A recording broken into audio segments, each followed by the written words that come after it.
muggies, steekvliee en ander peste. Ons lees Eksodus 8 vers 16 tot 9 vers 12. Die Farao het nie sy belofte nagekom om die Israeliete verlof te gee om te gaan aanbid nie. Dus stuur God 'n derde plaag, muggies.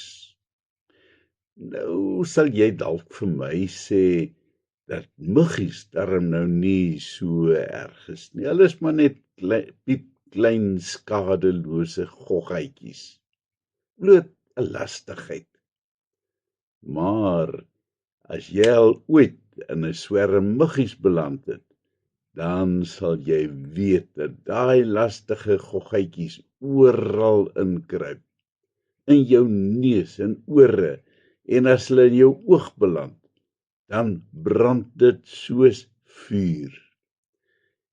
Eksodus 8 vers 17 vertel dat elke krieseltjie stof 'n muggie geword het.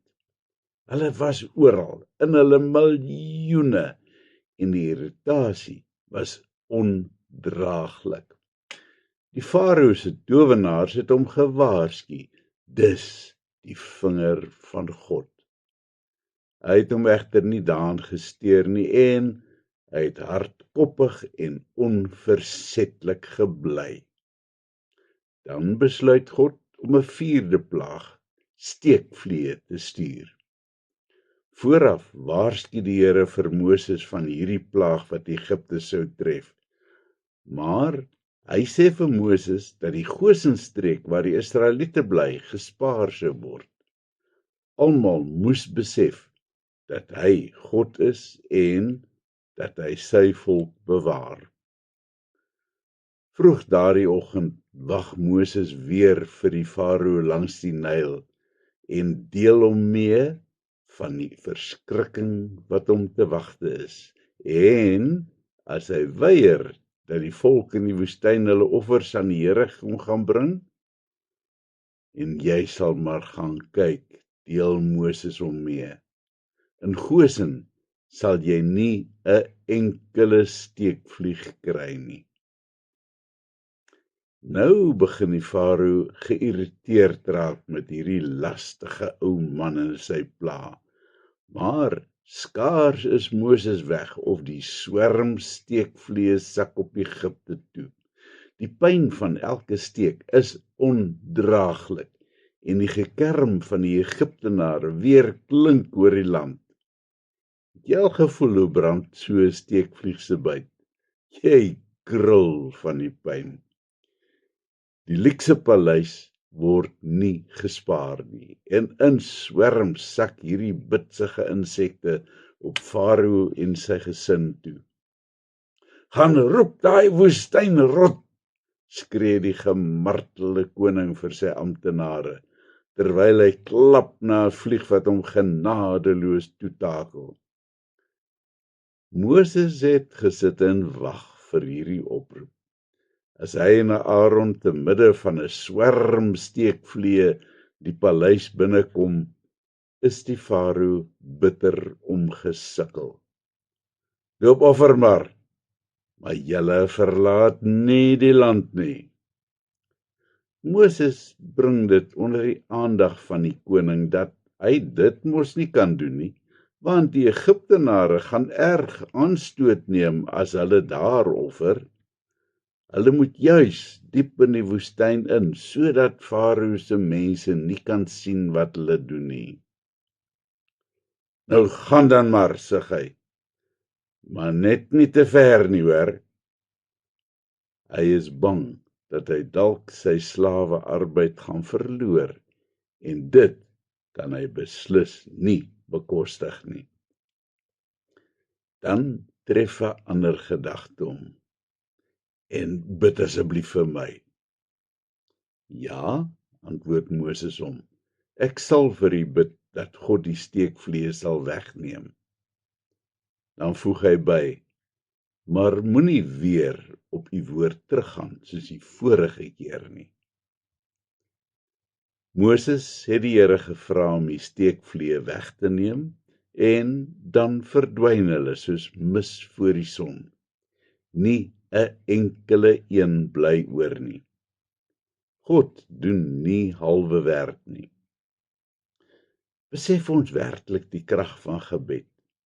Hier is dit nou al die tweede keer dat selfs die magtigste man op aarde daardie tyd besef dat gebed tot die enigste almagtige God kragtig is. En wanneer Moses bid, gebeur dit behoorlik. Maar soos verwag, verbreek die farao ook hierdie keer sy woord die oomblik toe hy sien dat die irritasie verby is. Dan tref die Here Egipte op 'n plek waar dit baie seer maak, sy vee. Ons weet nie of dit back and claw seer was of malkoei siekte of wat ook al nie, maar die Egiptenare se vee vrek op hoope terwyl die Israeliete se koetjies vrolik wei tussen die riete sonder dat 'n enkele een siek word. Die skade vir Egipte is enorm. Nie alleen finansiëel nie, maar ook godsdienstig. Baie van hulle gode word uitgebeeld met die kop van 'n bees of 'n bul. Hier wil God vir hulle dit baie duidelik stel, dat hy die enigste ware God is, en dat hulle gode magteloos is teen hom. Weereens bly die farao steeds onversetlik. Vir die 6de keer nou, stuur God vir Moses na die koning om nog 'n oordeel oor hom aan te kondig. Dan gaan staan Moses en sy broer voor die farao, en baie dramaties gooi Aaron 'n handvol roet op in die lug. Die farao word met afgryse vervul as hy sien hoe dat sy liggaam vol swere uitbreek. Presies dieselfde gebeur so met sy amptenare en selfs sy towenaars. Hulle word kragteloos. So 'n ding het hulle nog nooit beleef nie. Deur farao se hardkoppigheid word die ganse Egipte in pyn en ellende gedompel.